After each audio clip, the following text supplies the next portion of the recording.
Hello అండి. Welcome to my channel. ఈ వీడియోలో మనం స్వయంగా శ్రీ వెంకటేశ్వర స్వామి శనైశ్వర స్వామికి వరమిచ్చాడు. అది ఏంటో తెలుసుకుందామండి. వీడియోలోకి వెళ్ళే ముందు ప్లీజ్ లైక్ చేయండి. మీరు ఇచ్చే లైక్ అనేది నా వీడియో ముందుకు వెళ్ళడానికి సహాయపడుతుందండి. కమెంట్లో ఓం నమో వెంకటేశాయ నమః అని కమెంట్ చేయండి. ఇక వీడియోలోకి వెళ్దాం.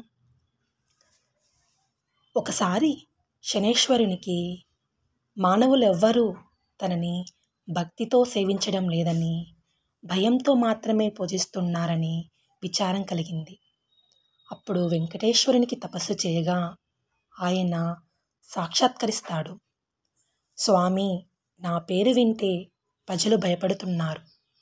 ఆ భయం పోవడానికి ఇంక నుంచి నాకు ప్రీతి అయిన శనివారం నాడు నన్ను ధ్యానించి ఆరాధించి ఆ పైన నిన్ను పూజించిన వారికి సర్వదేవతలను పూజించిన ఫలం ఆ ఒక్క రోజులోనే రావాలి అని కోరిక కోరుతాడు. అందుకు స్వామి చిరునవ్వు నవ్వి, నీ కోరిక సమంజసంగానే ఉంది. అసలు నీకు నాకు భేదం ఏముంది? 6 వారాలు దాటాక 7వ వారం అంటే ఇష్టపడతావు.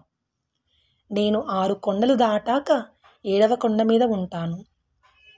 నువ్వు నీలవర్ణుడివి, నేను ఆ వర్ణుడనే.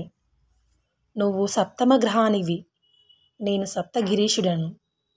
సామాన్య మానవులకు ఈ విశేష విషయాలు తెలియక నువ్వంటే భయపడుతున్నారు.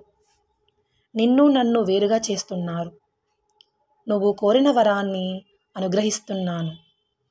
ఏ భక్తులు 7 శనివారాల పాటు నిన్ను ముందు పూజించి ఆ తరువాత నన్ను పూజిస్తూ సప్త శనివార మహావ్రతంగా ఆచరిస్తారో వారు సమస్త శనిదోషాల నుంచి వారు విముక్తులై సౌఖ్యాన్ని పొందుతారు. ఆయురారోగ్య ఐశ్వర్యాది సకల శ్రేయస్సులను పొందుతారు. ఇందులో సంశయం ఏమీ లేదు అని స్వయంగా శ్రీ వెంకటేశ్వర స్వామి శనైశ్వర స్వామికి వరమిస్తాడు. అందుకనే అందరూ సప్త శనివారాల వ్రతంలో శనైశ్వర స్వామికి ప్రీతికరమైన నువ్వుల లడ్డూను కూడా సమర్పిస్తారండి. ఓకే అండి, ఇదే స్వయంగా శ్రీ వెంకటేశ్వర స్వామి శనైశ్వర స్వామికి ఇచ్చిన వరం. మీకు కనుక నా వీడియో నచ్చితే ప్లీజ్ లైక్ చేయండి, షేర్ చేయండి, సబ్స్క్రైబ్ చేయండి. Thank you.